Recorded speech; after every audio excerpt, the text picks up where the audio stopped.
Part 2 to how to start a business in 2026. If you haven't watched the part 1 video, I suggest you watch that immediately after you watch this video.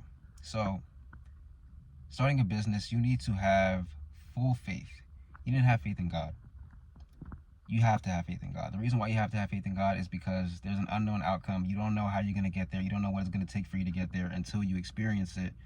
You're unsure. You're scared. You're just not really sure. The thing with that is, it's normal to be like that. It's normal to feel that way. The best thing that you can do is have full faith in God's plan. And the reason why I say that is because if you don't have faith, what else do you have? Right? You have an idea of how your business will turn out, the outcome, you succeeding, but you don't want to envision the struggle that it takes to get to that point, because you will inevitably struggle and have challenges, have difficulties that you have to overcome in order to see success. It's a part of the process. But during that time period, you're going to be very confused. You're going to ask, why me? Why am I going through this? You'll have a bunch of questions. You're trying to figure out the unknown. You're not really in the right headspace, because nothing will seem to work at one point and you may want to quit.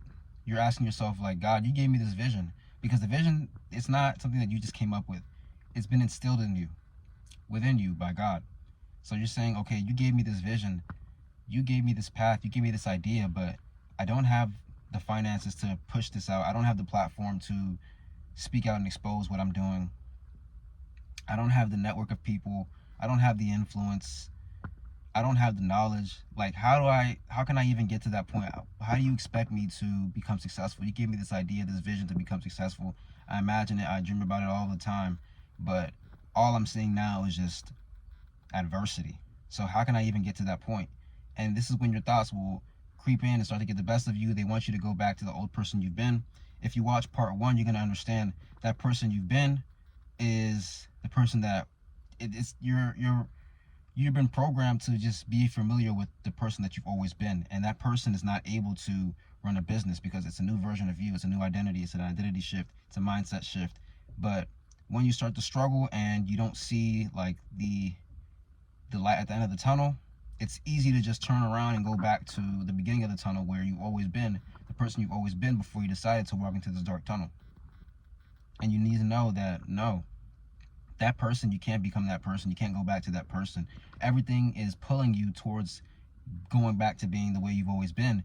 It's only up to you. It's only up to you and God to have that faith. Really up to you to have the faith in God. And when you have that faith in God, then you can tell yourself, okay, I'm capable of just sticking it out, stucking it through. And you're going to get there eventually. The light will be a little bit brighter as time goes on. It may be dim. It may not even get bright, but you just keep going, and eventually, yeah, you're going to see that the light just gets brighter and brighter and brighter as you continue to go.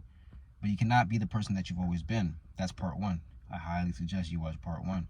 And part 2 is this video, me telling you to have extreme faith in God.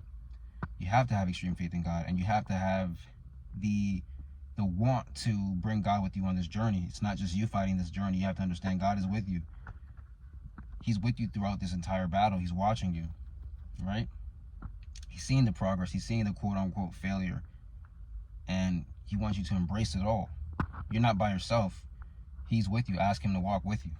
And as you do that, you're not in this alone. You'll understand that the trials and tribulations, it's a part of the process. You're not going to take it so personally. And you know that, hey, God gave me this vision for a reason. You continue to remind yourself that even though you don't understand why things are the way they are, why you have to just go through this tough time, eventually you'll see that it's going to shape you to become the person who, once you get to the end of the tunnel, it's going to shape you to get to that point. Because you can't get to that point unless you go through certain things. You have to go through the dark.